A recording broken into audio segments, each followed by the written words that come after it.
नमस्कार, आप लाइव बिहार देख रहे हैं। मैं हूं राजमोहन तिवारी। देखिए, केंद्र सरकार की तरफ से अभी अभी एक बड़ा फैसला लिया गया है। अब देश में अगली बार जब जनगणना होगी तो साथ में जातीय जनगणना भी कराई जाएगी। ये बात खुद अब केंद्र सरकार के मंत्री अश्विनी वैष्णव की तरफ से बताई गई है। दरअसल आज प्रधानमंत्री नरेंद्र मोदी की अध्यक्षता में सुपर कैबिनेट की बैठक हुई थी और उसी में यह बड़ा फैसला लिया गया। लेकिन उनके इस फैसले के बाद बिहार में होने वाले चुनाव को लेकर बिहार की राजनीति में सियासत गर्म होने लगी है। साथ ही ये कहा जा रहा है कि जो सवर्णों की नाराजगी बढ़ गई थी उसे भी दूर किया जा सकता है। और साथ ही जो महागठबंधन की सरकार में बिहार के अंदर जातीय सर्वे कराया गया था उस पर जो सवाल उठ रहे थे अब उसका भी जवाब मिलने वाला है। तो इस एक फैसले से कितने शिकार करने की तैयारी में पीएम मोदी हैं, केंद्र सरकार है, इस बात को समझने की कोशिश करेंगे। हमारे साथ राय प्रतीक मौजूद है। कैसे देखते हैं इस इतने बड़े फैसले को? नमस्कार तिवारी जी। बिहार में तो पहले जातिगत जनगणना हुआ नहीं है, जातिगत सर्वे का नाम दिया गया और वो जो जातिगत सर्वे हुआ उसका तो रिपोर्ट ही सार्वजनिक नहीं किया गया। रिपोर्ट तो सार्वजनिक प्रखंड वाइज, पंचायत वाइज, जिला वाइज करना चाहिए था ना, ताकि दूध का दूध पानी का पानी हो सके। ये एक फॉर्मलिंग लगा कि रात भर का 2 दिन 3 दिन का होमवर्क किया गया।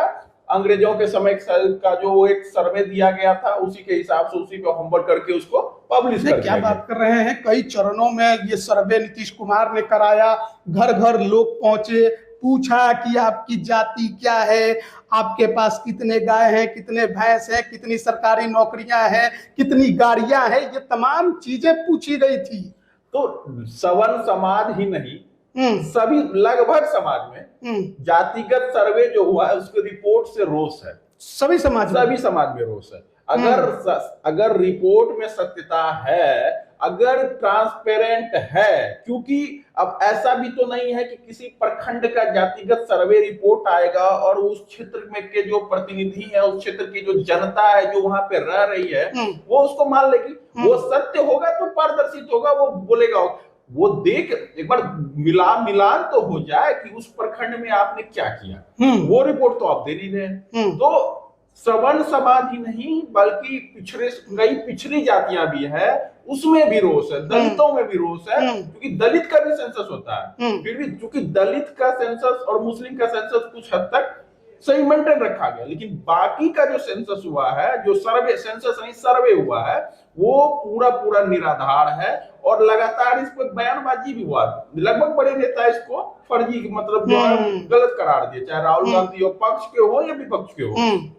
तो जातिगत जनगणना पे सवाल है, क्योंकि ये जातिगत जनगणना नहीं था, जातिगत सर्वे नहीं था, ये एक राजनीति के तहत किया गया एजेंडा था। क्या इसके जरिए क्या साधने की तैयारी थी? मंडल कमंडल का राजनीति शुरू करने की कोशिश की जा रही है। अच्छा, नीतीश कुमार और तेजस्वी यादव ने कोशिश किया। बिल्कुल। देखिए, वो 90-10 वाला पुराना नारा है लालू यादव का, 100 में 90 भाग हमारा है, दलित शोषित वाला जो नारा होता था ना, वो मंडल कमंडल वाला 90-10 वाला, उसी को उन्होंने किया।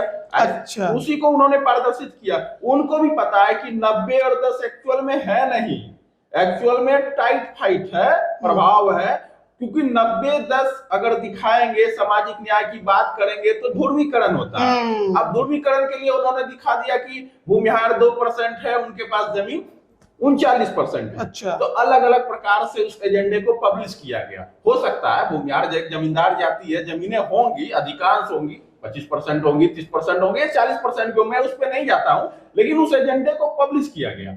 और संख्या के बल पे अगर सवर्ण समाज की बात करें, जो सवर्ण समाज तो हमेशा इसका विरोध करते रहा, सवर्ण समाज की संख्या को हमेशा दबाया गया है बिहार में। अगर बिहार में वास्तविकता अगर सामने आ जाती है, वास्तविकता क्या है, तो बिहार की राजनीति का करवट ही अलग होगा। अच्छा, आज जो ये त्रिवेणी संघ बन के राजनीति कर रहा है इतने दिनों से, जो पिछड़ों का शासन है, तो और उसमें तो फॉरवर्ड बैकवर्ड किया जा रहा है, मंडल कमंडल की राजनीति किया जा रहा है, तो उसमें बहुत कुछ नया मोड़ आएगा। हम ये नहीं कर रहे हैं कि कोई फॉरवर्ड सीएम बन जाएगा, मैं इसकी बात नहीं कर रहा हूँ, लेकिन नया मोड़ जरूर आएगा, नया दरवाजा खुलेगा, नया विकल्प, नया रास्ता, राजनीति को एक नया आयाम मिलेगा।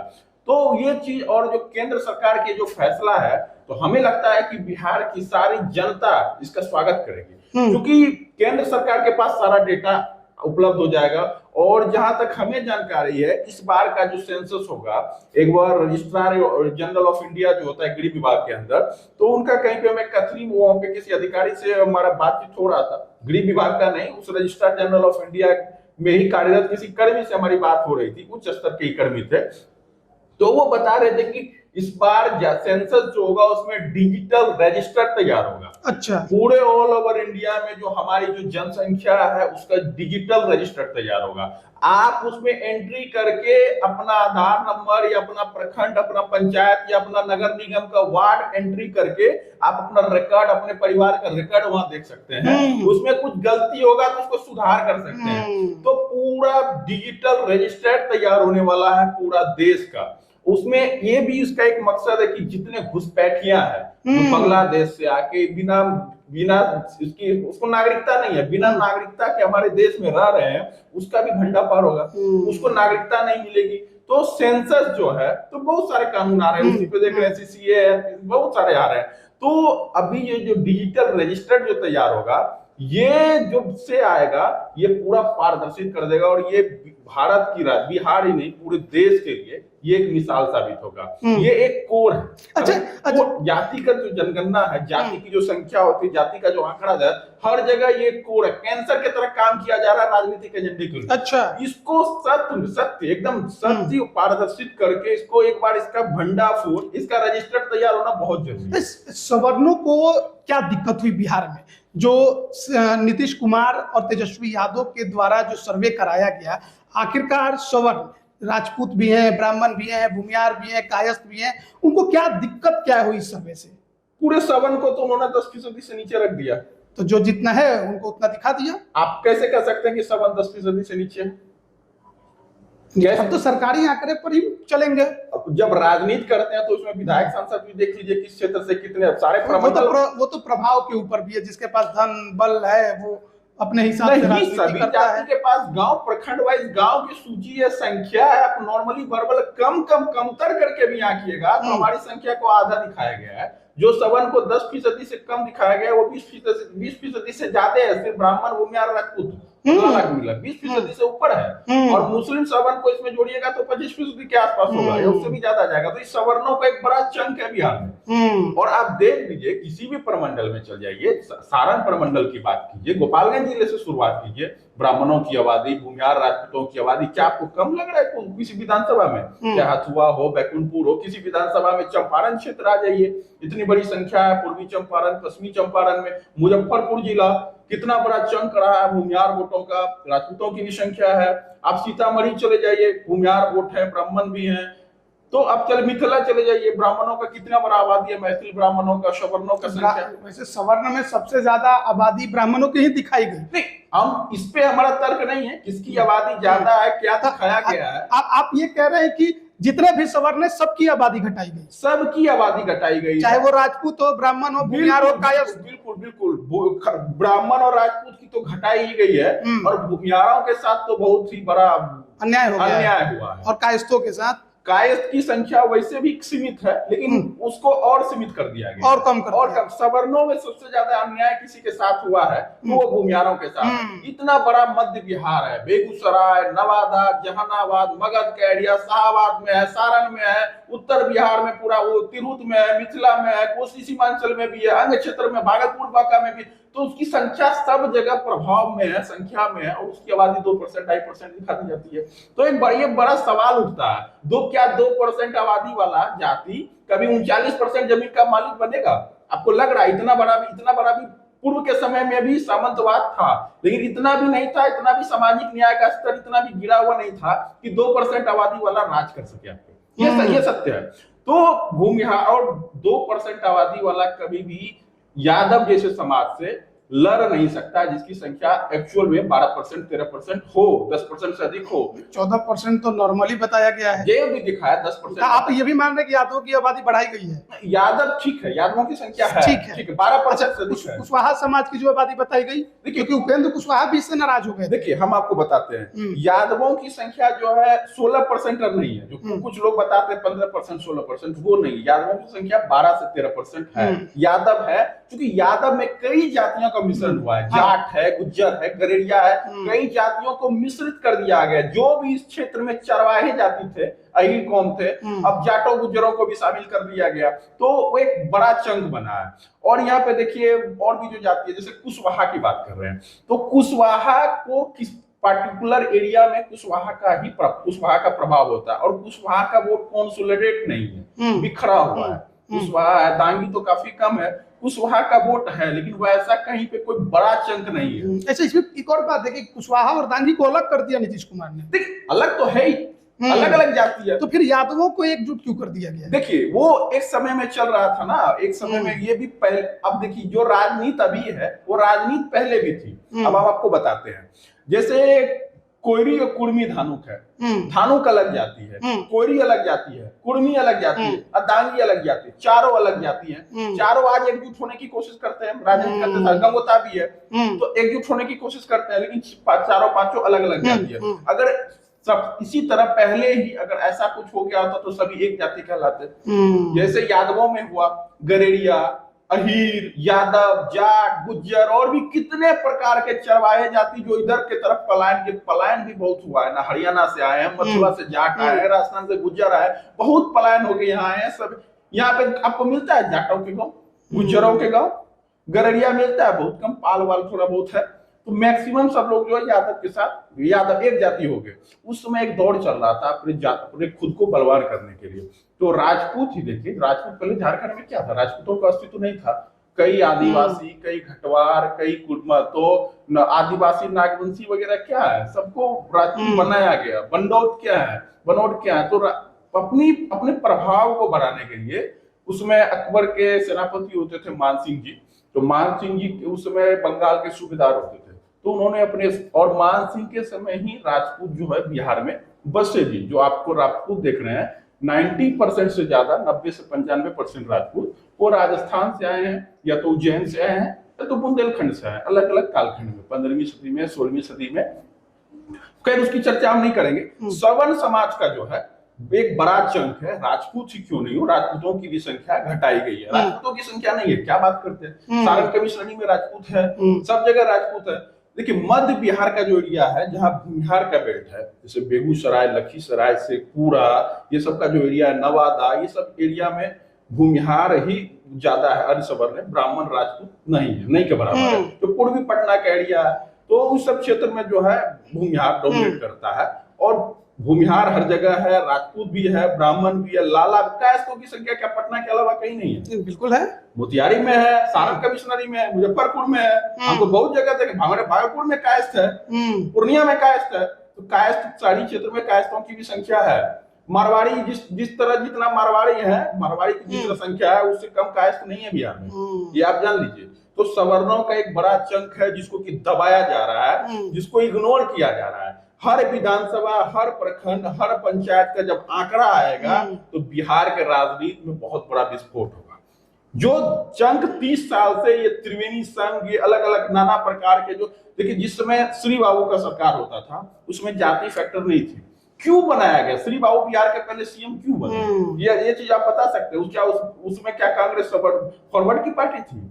ऐसा नहीं है, कांग्रेस में भी मुसलमान, कांग्रेस को शुरुआत में तो फॉरवर्डों की पार्टी कहा गया नहीं, ऐसा नहीं है। कांग्रेस में सभी लोग थे, उसमें कांग्रेस ही पार्टी था, सब लोग जुड़े हुए थे। दलित महादलित की राजनीति उस समय उदय नहीं हुई थी, लेकिन पिछड़ी जाति उस समय भी थी। रामलखन सिंह यादव थे, बड़े बड़े यादव नेता थे, और कोयरी समाज के भी नेता थे। उस समय भी राजनीति होती थी, जिसमें लोकतंत्र नहीं था उस समय भी राजनीति होती थी।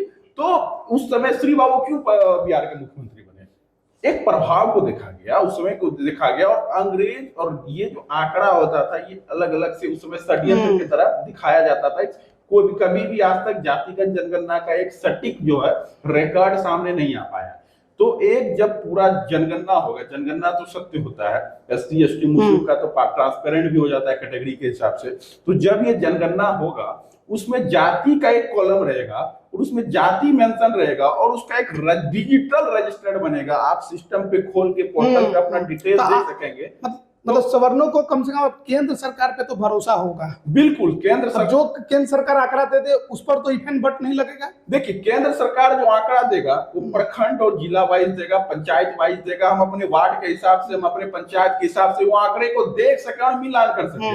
जहां पे गड़बड़ी हम खोल के देखेंगे ना, भाई इस परिवार को ये भूमिहार है तो इसको बना दिया गया है मुसहर, तो भाई इसमें सुधार कराएंगे ना। तो ये अब देखिए, बिहार का खतियान है, खतियान भी ऑनलाइन है। अब कोई भूमिहार है उसको बना दिया गया कहार। अब जगदीश शर्मा का ही एक वायरल हुआ था जहानाबाद कोसी क्षेत्र में, उनकी जाति बिहार के राजस्व विभाग रिकॉर्ड में ज्यादा बता दी। तो इस तरह का भी तो गलती होता है ना। तो इस तरह का जहां पे गलती हो रहा है उसको सुधार का ऑप्शन दिया गया। डिजिटल रजिस्टर यही है। अच्छा, ये जो केंद्र सरकार का फैसला है जातीय जनगणना का, क्योंकि बिहार में इस साल चुनाव है और तेजस्वी यादव इस मैटर को बहुत ज्यादा हर जगह पे उछाल रहे थे, आपको लगता है कि ये बड़ा काउंटर के तौर पर भी ये बड़ा फैसला है केंद्र सरकार का? बिल्कुल, बिल्कुल, ये इसका प्रभाव पड़ेगा, बिहार के राजनीति पे भी प्रभाव पड़ेगा। और नया परिसीमन डिलिमिटेशन होना है और संख्या मिलेगा। संख्या तो देखिए, अगर सवर्णों में एक नया उम्मीद, बिल्कुल अगर वोटर पहले तो 6.5 करोड़ वोटर होते थे, अभी के हिसाब से मान लिए 7 करोड़ हो गए, 7.25 करोड़ हो गए। उस हिसाब से 10% होने के लिए 70 लाख ही वोटर चाहिए ना। तो किसी भी जाति 70 लाख तो वोटर तो आप बहुत आराम से किसी भी जाति का हो सकता है। हमारी जाति में से ज्यादा क्रॉस करते हैं 70,000 को। भूमिहारों की संख्या 60 लाख से ऊपर जाती, जो बताते हैं, कोई भी दावा करते हैं, हम भी हैं। राजपूत भी 45-50 लाख के आसपास दावा करते हैं। ब्राह्मणों का भी 40-45 तक दावा है, जो दावा होता है। राजपूत भी है, ब्राह्मण भी, सबका अपना अपना दावा है। तो सब दावा जितना, किसका दावा खोखला है, किसका दावा मजबूत है, वो रजिस्टर्ड जनरल जब रजिस्टर डिजिटल रजिस्टर्ड जब खुलेगा तो उसमें पता चलेगा कि कौन मजबूत है। इसमें तेजस्वी यादव तो अपना खेल करते ही हैं। आप मानते हैं कि इसमें नीतीश कुमार का भी बड़ा रोल रहा सवर्णों को नीचे करने में, सवर्णों की आबादी घटाने में, आंकड़े को घटाने में? ये राजनीतिक एजेंडे के तहत आ गया है। अभी भी नीतीश कुमार पोल खुलेगा। अब नीतीश कुमार जी अच्छे नेता है, विकास पुरुष है, काम किए हैं, उन पे आरोप नहीं लगा रहे हैं, लेकिन ये एक राजनीति के तहत हुआ है। अगर इसमें सत्यता है तो आप पारदर्शित करें। हमारे पास भी आंकड़ा है, हमारे लोगों के पास भी आंकड़ा है, और हमारे पास नहीं होगा तो उस क्षेत्र के, प्रखंड के, उस पंचायत के लोगों के पास आएगा। किसी एक पंचायत का ही आप निकाल के दे दीजिए, किसी एक प्रखंड का निकाल के दे दीजिए, उसी को सत्यापित कर दिया जाएगा, वेरीफाई कर दिया जाएगा कि इसमें कितनी सत्यता है। ये कब तक आपको लगता है कि पूरा प्रक्रिया हो जाएगा केंद्र सरकार का? देखिए, 26-27 में डिलिमिटेशन होना था, 26 की बात हो रही है, तो 25 का लगभग आधा बीतने जा रहा है। हाँ, 25 खत्म होगा, 26-27 तक में जो है शुरू हो, 26 तक शुरू होगी, मतलब 27-28 पहुंच जाएगा। 27 प्रक्रिया लंबा है, डिजिटल पूरे देश का करना है। हाँ, प्रक्रिया तो देखिए, जनगणना और कास्ट सेंसस तो 26-27 तक। आप मान रहे हैं केंद्र सरकार ने एक बड़ा हथियार विपक्ष से छीन लिया? बिल्कुल, देखिए 26 और 27 तक में सेंसस कंप्लीट हो जाएगा। डिलिमिटेशन की भी प्रक्रिया लगभग रहेगी, लेकिन डिजिटल रजिस्टर्ड जो तैयार होगा उसमें थोड़ा टाइम लगेगा। उस चीज को डिजिटल रजिस्टर्ड तैयार किया जाएगा ताकि जो अशुद्धियां हुई है, जो गलतियां हैं। अब क्रेडिट वॉर भी चलेगा। अब क्रेडिट वॉर भी चलेगा। तेजस्वी यादव कहेंगे कि हमने दबाव बनाया, राहुल गांधी कहेंगे कि हमने दबाव बनाया।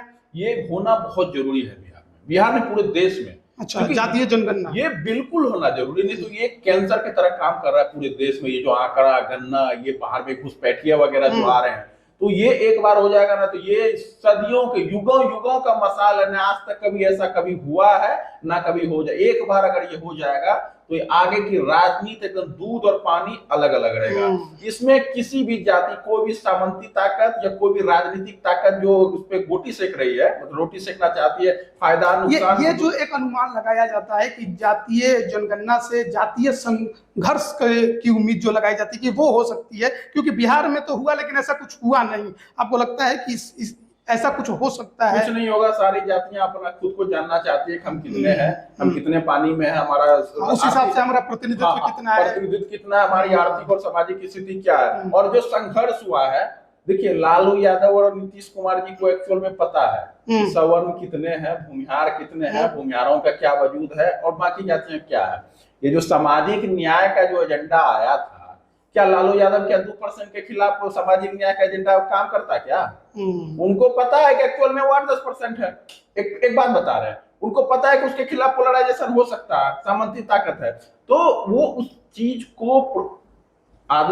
को धारा और नारा में बदलने के लिए ये 90-10 का फॉर्मूला लाया गया, ताकि मंडल कमंडल की राजनीति की गई। तो उस चीज को मानना पड़ेगा। लालू यादव को एक्चुअल में, वास्तविक में लालू यादव को प्रखंड वाइज पता है किस प्रखंड में कौन सी जाति है। लालू यादव बहुत गहरे नेता है, जमीनी नेता है। जैसे उत्तर प्रदेश में मुलायम सिंह यादव को धरती पुत्र कहा जाता है, ऐसे लालू यादव भी बड़े मजे हुए नेता है। और नीतीश कुमार भी नेता रहे, नीतीश कुमार भी नेता है, उनको भी पता है। लेकिन ये सब एक षड्यंत्र राजनीति है। क्या फिर जातीय जनगणना के बाद आरक्षण का मुद्दा उठेगा? क्योंकि बिहार में हुआ 65% किया गया पिछड़ों का आरक्षण, लेकिन दिक्कत ये हो गई कि हाई कोर्ट ने रद्द कर दिया, अब ये सुप्रीम कोर्ट में चल रहा है। आरक्षण एक अलग मसला है। तो आरक्षण वैसे एक सीमा के एक तय सीमा के लिए ही किया गया था, लेकिन अभी वो चल रहा है। वो भी अब हमारे देश के लिए कोड ही है। हम नहीं कहेंगे कि आरक्षण खत्म कर दिया जाए, लेकिन उसके लिए कुछ ना कुछ तो निकाला जाएगा। आरक्षण आर्थिक दृष्टिकोण से होना चाहिए। वो तो है भी, आपका ईडब्ल्यूएस तो है ही। हाँ, होना चाहिए, लेकिन ये आरक्षण अब चल रहा है तो चलिए। अब तो जिस तरह से जो विधि व्यवस्था चल गई है, तो इसकी मांग और होगी कि इसे और बढ़ाया जाए। नहीं, कई राज्यों में होता है, बिहार में तो आपने देखा है उदाहरण। देखिए, वो मेरिट का बात होता है, आरक्षण पे देश नहीं ना चलेगा। शोषित वंचितों की बात जब होगी तो जरूर आरक्षण की बात की जाएगी, लेकिन फिलहाल अब केंद्र सरकार के तरफ से ये बड़ा फैसला लिया गया है कि जातीय जनगणना अब केंद्र की सरकार कराने जा रही है। यानी जब जनगणना होगी तो साथ में जाति का भी कॉलम होगा। आपसे ये पूछा जाएगा कि आप किस जाति के हैं। आपने बिहार के अंदर ये पहले भी किया है, लेकिन अब केंद्र की सरकार कराने जा रही है। कई सवाल बिहार के रिपोर्ट पर उठे हैं, खासकर सवर्णों में नाराजगी रही, चाहे कुशवाहा समाज में भी नाराजगी की बात सामने आई। कई अति पिछड़े समाज के तरफ से भी इसका विरोध किया गया था, लेकिन अब केंद्र सरकार ने साफ कर दिया है कि आगे जनगणना के साथ जातीय जनगणना भी वो कराने वाली है। तो बिहार में चुनाव है और इसका कितना प्रभाव बिहार के चुनाव पर पड़ने वाला है, यह देखने वाली बात होगी। बने रहिएगा हमारे साथ, तमाम अपडेट हम आप तक पहुंचा रहे हैं। आप सभी का बहुत बहुत धन्यवाद।